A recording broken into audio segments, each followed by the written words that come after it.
Ukraine is ready for a real ceasefire, but there is no clear public response from Russia. This was stated by President of Ukraine Volodymyr Zelenskyy.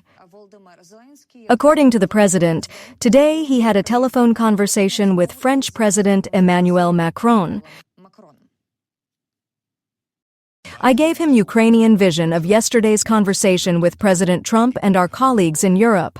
Emmanuel informed about his contacts with the leaders, those that have already taken place and those that are still planned. According to him, Ukraine and France will coordinate their positions and share the same view of the need for a common European perspective on key security issues for Europe.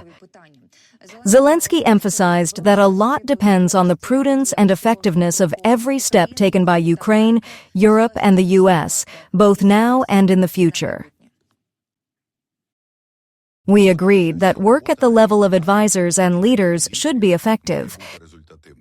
We remember that we need a real ceasefire. Ukraine is ready for this, and there is no clear public response from Russia.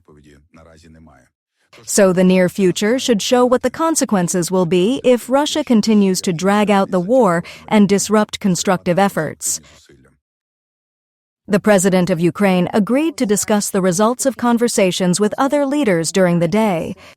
Even with the cessation of drone and missile strikes, Russia will not stop the war along the front.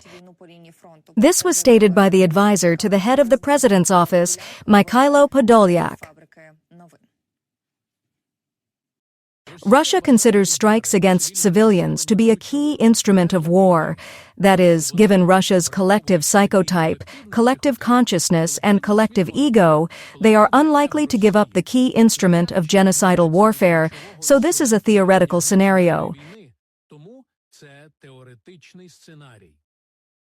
According to Podolyak, the cessation of drone and missile strikes is a semi-freeze of the war, as Russia will not stop the war along the front line.